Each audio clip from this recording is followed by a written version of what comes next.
There is a super tax on the way, and it's raising more than just revenue. From the 1st of July 2025, the government's going to slap an extra 15% tax on superannuation earnings over $3 million. That effectively doubles the tax rate to 30% for balances above that mark.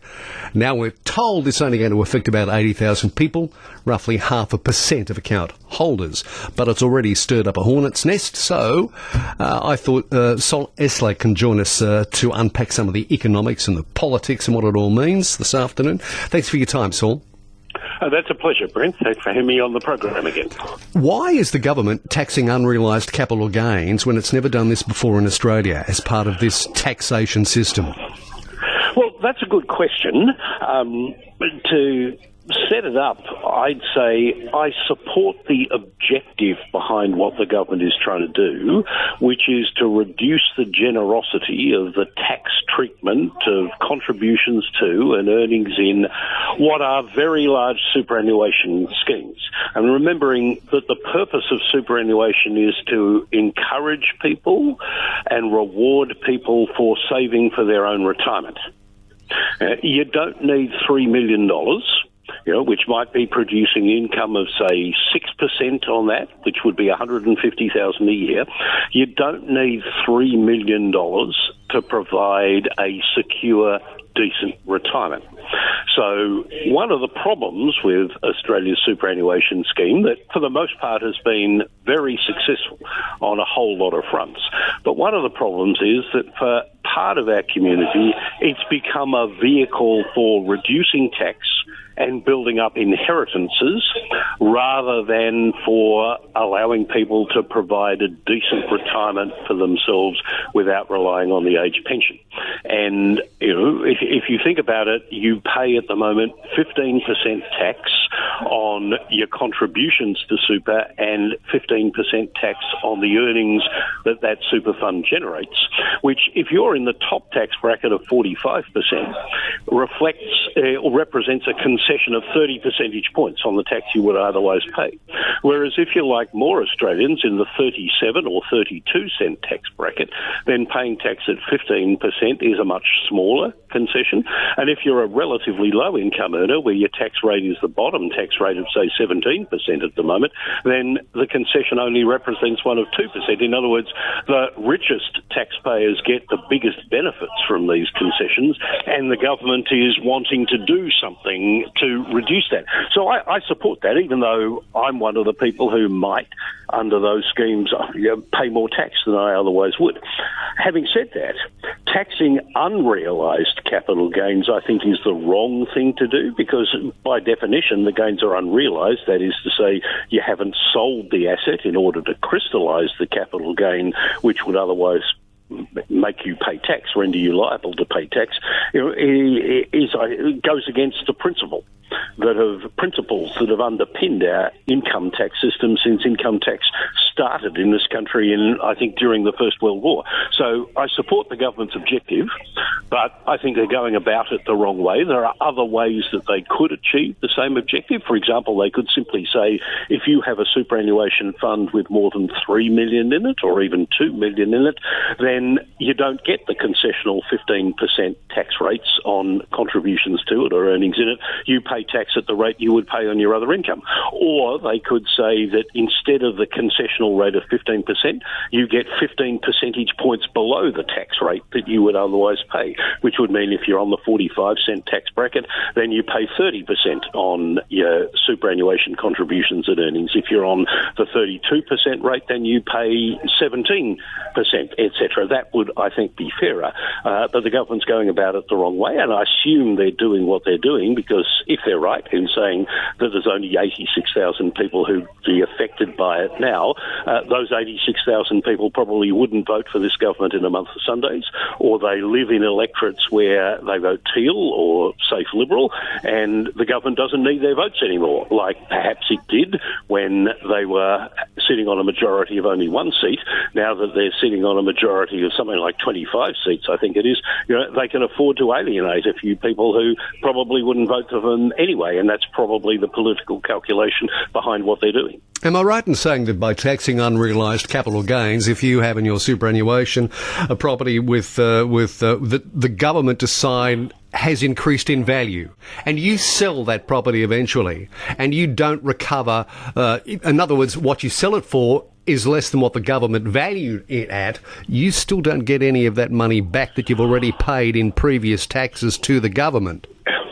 Well, to be honest with you, Brent, I'm not clear about that. I've seen one report in the Financial Review that says you wouldn't get a credit for the tax you've paid on unrealised gains previously if you subsequently sell it and are liable for capital gains tax, and certainly if you ended up selling it at a loss, having previously been assessed as having made an unrealised profit. That sounds wrong, but to be honest with you, I don't know enough about the precise language of the law that's proposed as to whether that's the case or not. If it is the case, then I think that is really wrong and something ought to be done about it, but whether or not anything will ultimately depend on the government and the parties in the Senate.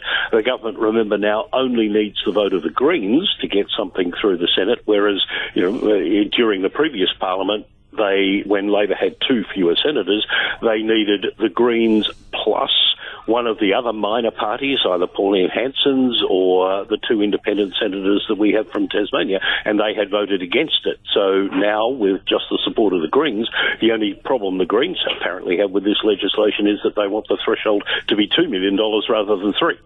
Why not just cap the concessional tax treatment at $3 million rather than introducing new and confusing taxes? Well, yeah, precisely, and that was one of the two suggestions I just made to you, that they say, the super is for ensuring you have a decent retirement income. $3 million is enough to ensure you have a very decent retirement income, and if you want to put more in your superannuation fund, we're not going to stop you, but we're not going to give you concessional tax treatment on it either. So, I agree with you completely. That would be a fairer way of achieving what is, to repeat, an objective that I support of making the tax system less generous than it is to people on high incomes or with very large superannuation balances or both, but that would be a much better way of achieving that objective than the one that the government is proposing. So what about the fact that the $3 million threshold isn't indexed?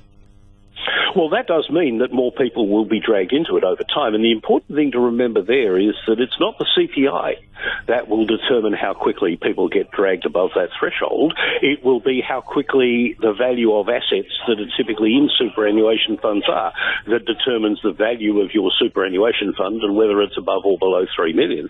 Now, typically, as most people who have self-managed super funds will be aware, your super fund aims to earn, on average, not every year, of course, but on average over time, something like CPI plus 3 or 3.5%. In other words, the factor that will, the inflation rate that will be relevant here is not 2.5%, the midpoint of the Reserve Bank's inflation target, as is usually used for this kind of concept, but rather might be 5% or 5.5% or 6%. And so the number of people who will be dragged above that threshold over time will increase more rapidly than if 2.5% was the benchmark. Now, Jim Chalmers has said that they don't need to provide for indexation because future governments will legislate to change it from time to time, just as they pretend to give tax cuts as a result of, fiscal drag, bracket creep, pushing people into higher tax brackets on their wage and salary income. That may be true, but there's no guarantee that it will be true. What about the exemptions? I mean, that has, I was going to say it's opened a hornet's nest. At least it's if nothing else, it's very murky. Judges, federal politicians, High Court justices, former state premiers, etc., they are exempt. Yes, and it's not surprising that gets up the nose of a lot of people, even if they're not personally affected by what the government's proposing. It conveys the sense that there's one law for politicians and other people in protected positions and another law for everybody else.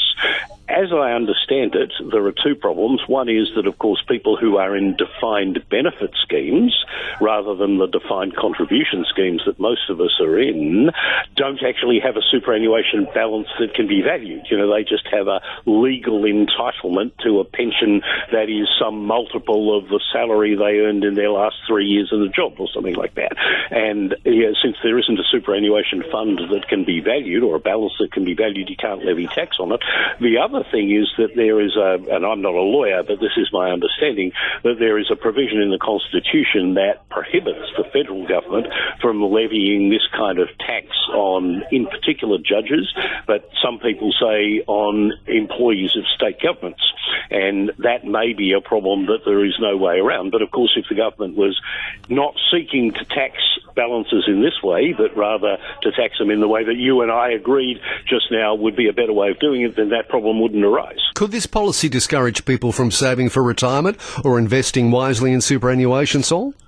Well, it would discourage people from saving more than $3 million, certainly, and maybe that's the point is to discourage superannuation from being used not so much as a means of providing for yourself in retirement, but rather providing your children with bigger bequests when you die than would otherwise be the case. I mean, that shouldn't be the objective of the superannuation system. I mean, in the same way, there are obviously abuses occurring here when people are putting small businesses inside superannuation funds, for example.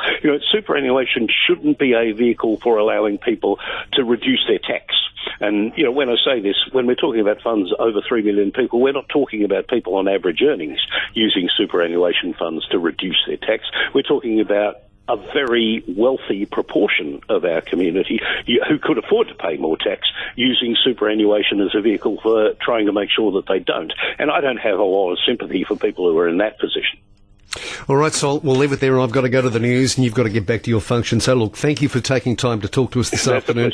Obviously, this is not the last time we'll talk about this, I dare say. Thank you, Saul. We'll talk again soon. Look after yourself. Thanks, Brent. Bye-bye. Bye-bye. That's Saul Eslake. And I got to say, as I have just said to Saul, no doubt there is still more to be talked about in reference to this.